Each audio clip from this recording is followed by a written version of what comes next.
Hello everyone, I'm Sonhome, and it is Friday, so that means it's time for another MTG Top 10. I've been looking at a lot of keyword abilities in these videos lately, and we continue that trend this week with a look at the top 10 cards with Double Strike.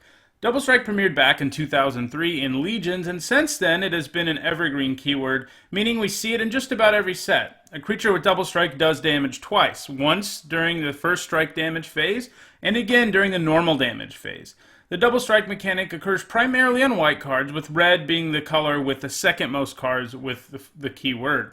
Flavor-wise, double strike conveys that a creature has incredible prowess at fighting, especially when it comes to speed and dexterity. It is a very powerful keyword, and it makes creatures difficult to block, and they hit the opponent's life really hard. It is not a mechanic that shows up a ton, despite being an evergreen keyword, probably because it is so powerful. In 14 years, it has only made its way onto 102 cards. So Wizards is a little more shy about putting this on cards than they are other evergreen keywords like flying or first strike. In this list I'm going to talk about the 10 of those 102 cards that did the most on Magic's Premier Tournament level. Before we get started, a quick reminder about how I score these lists. Cards receive points depending on how many Grand Prix or Pro Tour Top 8s they have received, with a Pro Tour Top 8 worth twice as much as a Grand Prix Top 8. I also consider Legacy and Vintage Championship events as Pro Tour Top 8s, so that those formats can be properly represented in the score of these cards. Now let's get started. At number 10, I have Fencing Ace, a 2-mana 1/1 with Double Strike. Creatures with those stats, and nothing else, don't often see play. They're too easy to kill, and Double Strike with 1 power is pretty mediocre. However, creatures with Double Strike are always great when you have ways of pumping them, and luckily for the Ace, there were a few ways of doing that in the Standard of his time, which allowed him to put up 3 Grand Prix Top 8s between 2012 and 2013. One of these decks was a human tribal deck, which ran cards like Mayor of Avabruck, Rancor, and some cards with Exalted, all of which made Fencing Ace a real problem.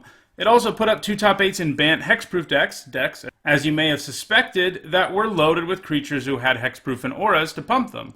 Obviously the Ace doesn't have hexproof, but he's pretty frightening with Rancor or Spectral Flight.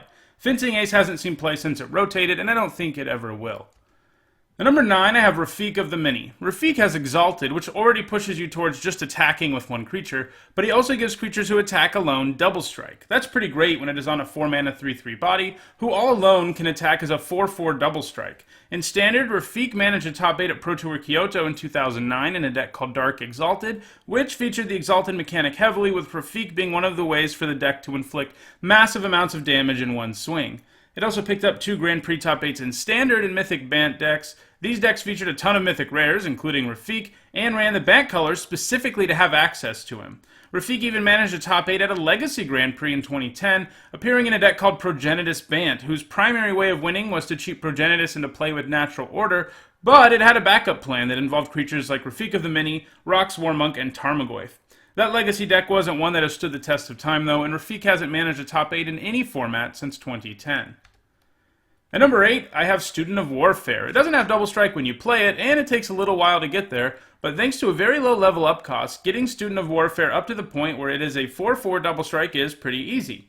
The Student fits well into aggro decks, as you could play it early and get in for some damage, and if the game got long, you could level it up to the point where your opponent is going to have a hard time blocking it. Even just as a 3/3 first strike, it's pretty hard to block in the early game, especially as a 4/4 Double Strike in the later game, it's hard to block.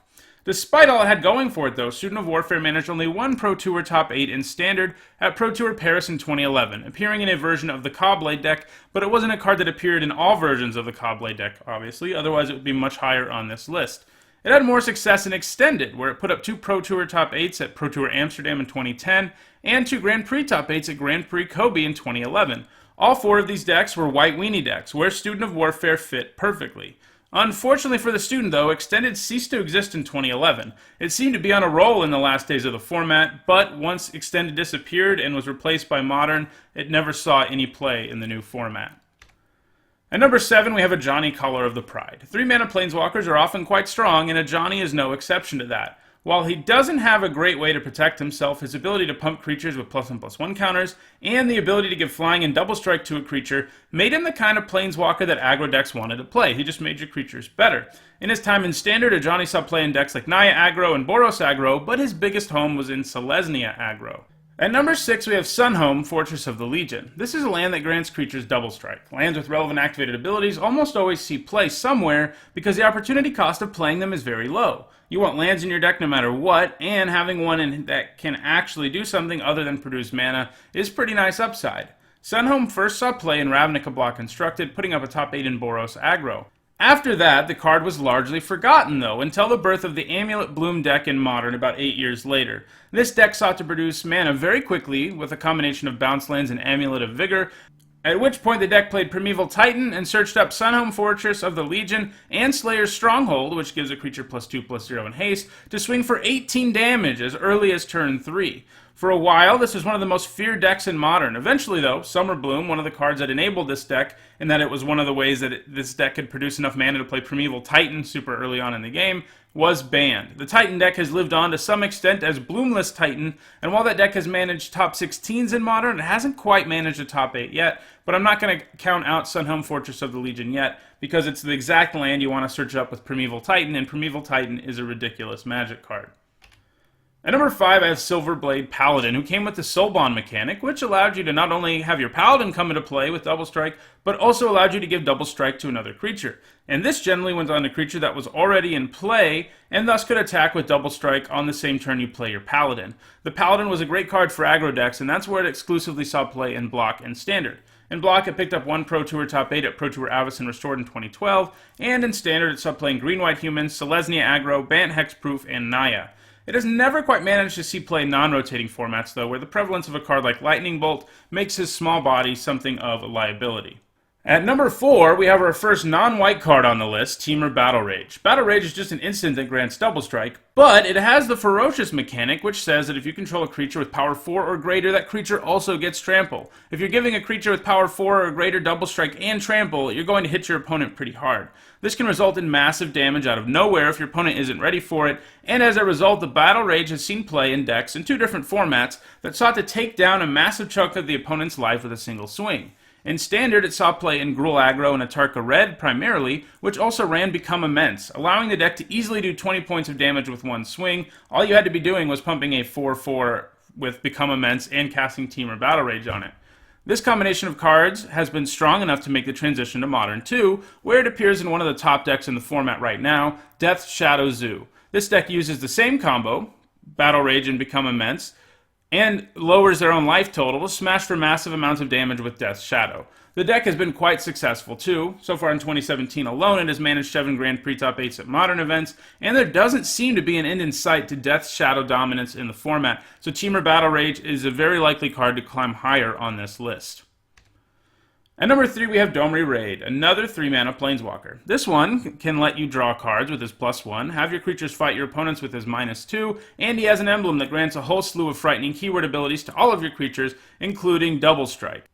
All of Domri's abilities have one thing in common. They want you to be playing a lot of creatures, and as a result, Domri Raid was a very good Planeswalker for aggro decks that had a lot of creatures in them, as you could turn your creatures into removal, draw you creatures from your library, and make your whole army impossible to deal with.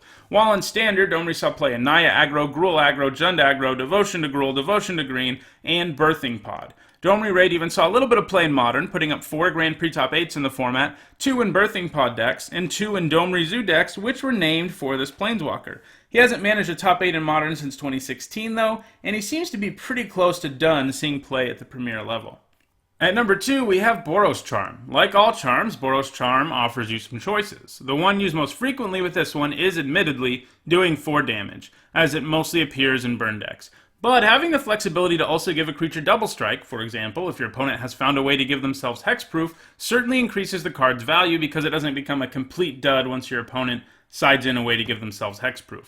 The flexibility of charms is always nice and has allowed this card to put up a pretty great resume. It picked up its first Pro Tour top 8 at Pro Tour Dragon's Maze, a block Pro Tour, where it appeared in What Else But Boros Deck Wins. It had a good time in Standard too, appearing primarily in Naya and Boros decks that are sometimes called aggro and sometimes called burn. In Modern, it has primarily found success in burn decks of various types, whether Naya or Boros, and it continues to see regular play there. And at number 1, we have Needle Spires, which managed to get 1 more point than Boros Charm. Creature lands are a powerful thing. I mentioned with Sonhome how nice it is to have a land that can do more than just produce mana, and creature lands do a ton more than that. For one thing, the ones from the 2 Zendikar blocks all produce colored mana, and for another, they can turn into creatures. Needle Spires hits pretty hard for a land, capable of doing up to 4 damage a turn to your opponents.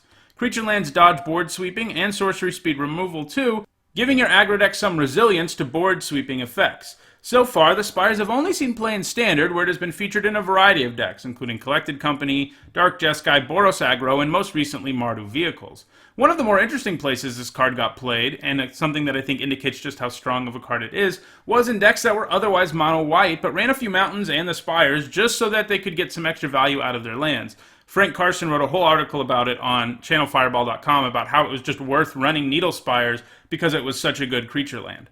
Needle Spires rotates before too long, but I think, like other creature lands have managed to do, it has some chance of seeing play in Modern.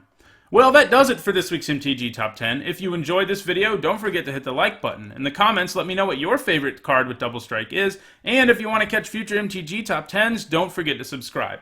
My Top 10s are sponsored by 5colorcombo.com. Head over to their store now and use my discount code to get a 5% discount.